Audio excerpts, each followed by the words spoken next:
बस्मिल्लाहिर्रहमानिर्रहीम। भाइयों और बहनों, दुनिया के नक्शे पर एक ऐसा रास्ता बनने जा रहा है जिसके बारे में सुनकर बड़े बड़े मुल्कों की नींद उड़ गई है। यह वही रास्ता है जिसकी हकीकत को जानकर इंसान दंग रह जाए और दिल से कह उठे, सुभान अल्लाह, अल्लाह की हिकमत कितनी गहरी है। क्या यह ज़ंगेज़ुर कॉरिडोर उस फितने की शुरुआत है जिसके बारे में नबी ने उम्मत को आगाह किया था, या फिर यह वही आजमाइश है जिसमें अल्लाह ताला देखेगा कि कौन सब्र और हिकमत से काम लेता है और कौन नफ्स और लालच के पीछे गिर जाता है। सोचिए, एक साधारण सा रास्ता कैसे रूस और ईरान जैसे ताकतवर मुल्कों को हिला सकता है। क्या इसके पीछे जुल्म और साजिश छुपी है, या यह वही निशानियों में से है जो कयामत से पहले दुनिया के नक्शे को बदल देंगी? भाइयों और बहनों, याद रखिए, कभी कभी अल्लाह ताला जमीन पर ऐसे रास्ते बनाता है जो बादशाहों के तख्त हिला देते हैं और हक और बातिल के असल चेहरे को सामने ले आते हैं। इस वीडियो के आखिर तक हमारे साथ रहिए, क्योंकि हकीकत वो नहीं है जो आपको दिखाई जाती है, बल्कि वो है जो पर्दे के पीछे छुपी होती है। 8 अगस्त 2025 को जब अमरीकी सदर डोनाल्ड ट्रंप की तस्वीर मीडिया के जरिए पूरी दुनिया के सामने आई तो उसने रूस और ईरान जैसे अजीम मुल्कों के होश उड़ा दिए। लेकिन असल सवाल यह है कि आखिर ऐसा कौन सा बड़ा वाकया हुआ, यह तस्वीर किस जमीन पर खींची गई और इसके पीछे की हकीकत क्या है? इन सारे सवालात के जवाब पाने के लिए हमें वक्त के सफर में थोड़ा पीछे जाना होगा। अगर हम दुनिया के नक्शे पर निगाह डालें तो ईरान के शुमार से ऊपर 2 मुल्क नजर आते हैं। एक है अजरबैजान और दूसरा अर्मीनिया। इन दोनों का रिश्ता कुछ कुछ हिंदो पाक जैसा है, यानी पड़ोसी भी हैं और एक दूसरे के सख्त दुश्मन भी। जब आप अजरबैजान का नक्शा देखते हैं तो एक अजीब सा इलाका नजर आता है, एक छोटा सा टुकड़ा जो अर्मीनिया के बीचों बीच है, मगर उसका ताल्लुक अजरबैजान से है। इसे नख्चिवान कॉरिडोर कहा जाता है।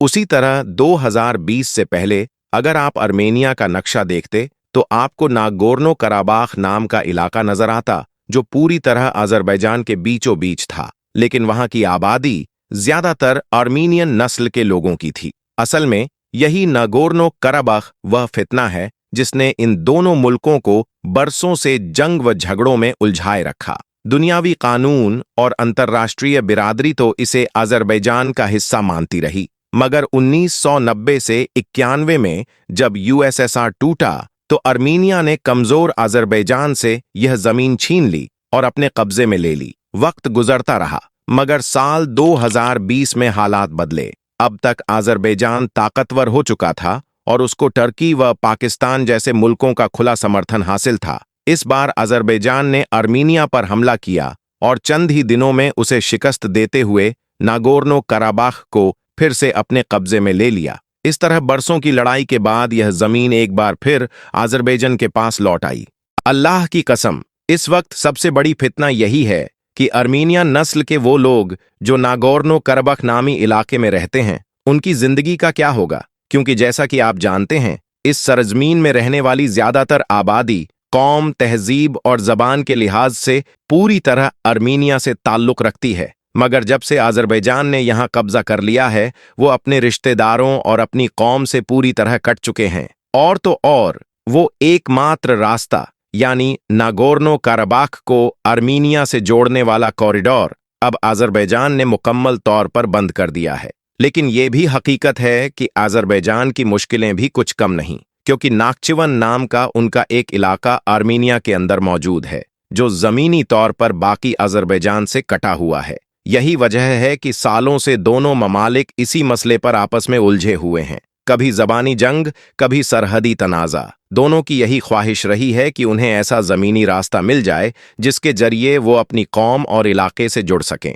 असल में अर्मीनिया तो तैयार था किसी बीच वाले रास्ते के लिए, मगर अजरबैजान का इसरार था कि उसे ऐसा रास्ता चाहिए जो सीधा साउथ बॉर्डर से जुड़ा हो और ईरान से लगा हुआ हो। यही वजह थी कि अर्मीनिया तैयार नहीं हुआ, और इसका सबसे बड़ा सबब था ईरान। लेकिन फिर अचानक इस मसले में अमेरिका के सदर डोनाल्ड ट्रंप दाखिल हुए। आप जानते हैं कि पिछले चंद महीनों से वो हर उस मौके को पकड़ना चाहते हैं जो उन्हें नोबेल पीस प्राइज तक ले जाए। लिहाजा उन्होंने दोनों ममालिक के लीडर्स को अमेरिका बुलाया और एक डील करवा दी। नतीजा, अर्मीनिया तैयार हो गया कि अजरबैजान को वही कॉरिडोर दे जो सीधे ईरान बॉर्डर से जुड़ा हुआ है, वो कॉरिडोर जिसकी ईरान हमेशा से मुखालिफत करता आया था। मगर यहां सबसे बड़ा इनकलाब ये निकला कि ये कॉरिडोर महज आज़रबैजान के हवाले नहीं हुआ, बल्कि इसकी मेंटेनेंस और मैनेजमेंट अगले 99 सालों के लिए अमेरिका को सौंप दी गई। यानी अब सीधे तौर पर अमेरिका, नेटो, यूरोप और इजराइल इस इलाके में दाखिल हो चुके हैं। इससे पहला बड़ा झटका रशिया को लगा, जो बरसों से यूक्रेन की जंग इसीलिए लड़ रहा है कि नेटो को अपने करीब न आने दे। लेकिन देखिए तकदीर का इनकलाब, अब अमेरिका और नेटो उसके बिल्कुल पड़ोस में आकर बैठ चुके हैं। दूसरा बड़ा झटका ईरान को लगा, क्योंकि वो पहले से ही आज़रबैजान पर शक करता आया है, खास तौर पर मोसाद की एक्टिविटीज को लेकर। यह मशहूर है कि ईरान के अंदर मोसाद जो भी कारगुजारियां करता है, उसमें आज़रबैजान उसकी मदद करता है। और अब तो हालात यहां तक पहुंच गए कि सिर्फ आज़रबैजान ही नहीं, बल्कि अमेरिका और इजराइल भी ईरान के बॉर्डर पर आकर बैठ चुके हैं। बाकी इस पूरे फसाद के असल नताइज क्या निकलेंगे, ये तो वक्त ही बताएगा। भाइयों और बहनों, अगर आपको यह वीडियो पसंद आया हो, अगर आपने इसमें से कोई नई मालूमात हासिल की हो, तो आपसे गुजारिश है कि इसे दूसरों तक जरूर पहुंचाए, क्योंकि इल्म बांटना सदका है। इस वीडियो को शेयर करें ताकि और मुसलमान भाइयों और बहनों तक हकीकत पहुंचे।